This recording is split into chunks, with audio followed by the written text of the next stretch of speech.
Yang Mulia Presiden Majelis Umum PBB, Yang Mulia Sekretaris Jenderal PBB, Yang Mulia para pemimpin negara anggota PBB. Hasil sidang Majelis Umum PBB ini ditunggu oleh masyarakat dunia untuk menjawab kegelisahan utama dunia.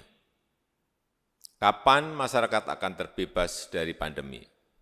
Kapan perekonomian akan segera pulih dan tumbuh inklusif? Bagaimana menjamin ketahanan planet ke depan?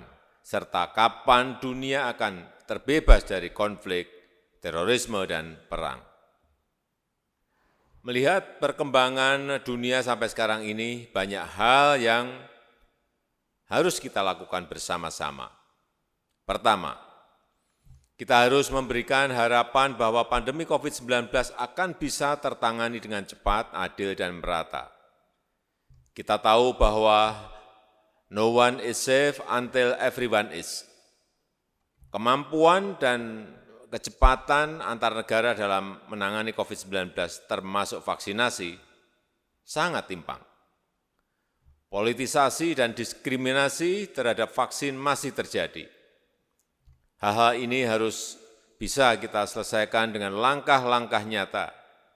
Di masa depan, kita harus menata ulang arsitektur ketahanan kesehatan global, Global Health Security System.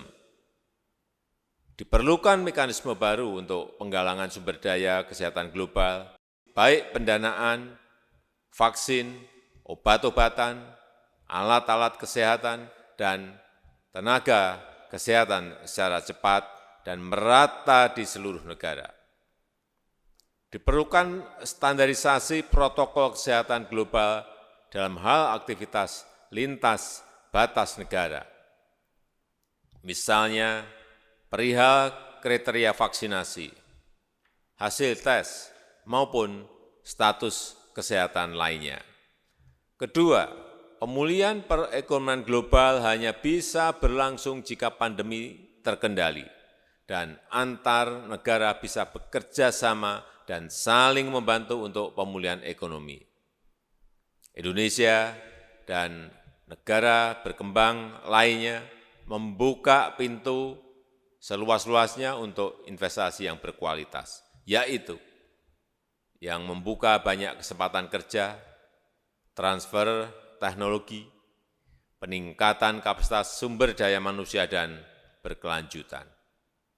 Ketiga, komitmen Indonesia terhadap ketahanan iklim, pembangunan yang rendah karbon, serta teknologi hijau sudah jelas dan tegas. Tetapi proses transformasi energi dan teknologi tersebut harus memfasilitasi negara berkembang untuk ikut dalam pengembangan industri dan menjadi produsen teknologi.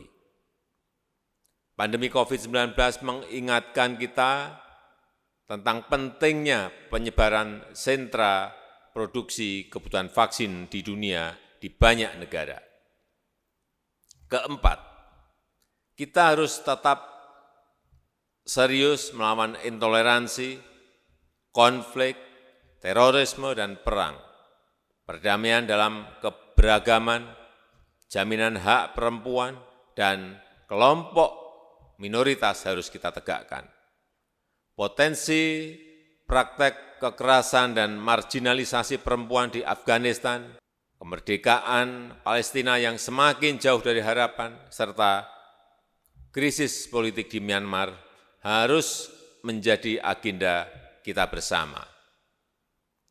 Pemimpin ASEAN telah bertemu di Jakarta dan menghasilkan 5 Points Consensus yang implementasinya membutuhkan komitmen militer Myanmar. Harapan besar masyarakat dunia tersebut harus kita jawab dengan langkah nyata, dengan hasil yang jelas.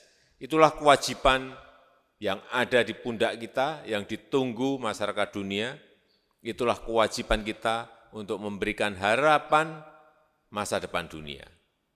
Yang Mulia, tahun 2022 Indonesia akan memegang presidensi G20 dengan tema besar Recover Together, Recover Stronger. Indonesia akan berupaya agar G20 dapat bekerja untuk kepentingan semua, untuk negara maju dan negara berkembang, utara dan selatan, negara besar dan kecil, negara kepulauan dan pulau-pulau kecil di Pasifik, serta kelompok rentan yang harus diprioritaskan. Inklusivitas adalah prioritas utama kepemimpinan Indonesia. Inilah komitmen Indonesia untuk membuktikan no one left behind. Ekonomi hijau dan berkelanjutan juga akan menjadi prioritas. Indonesia paham bahwa Indonesia memiliki nilai yang strategis dalam isu perubahan iklim. Untuk itulah kami terus bekerja memenuhi komitmen kami. Pada tahun 2020 Indonesia telah berhasil menurunkan kebakaran hutan sebesar 82% dibanding tahun-tahun sebelumnya. Laju deforestasi turun signifikan, terendah dalam 20 tahun terakhir. Dan dalam tatanan global, Indonesia ingin mengedepankan burden sharing, berbagi beban, menghadapi agenda bersama dunia yang sangat berat. Indonesia kembali menyampaikan harapan dan dukungannya terhadap multilateralisme.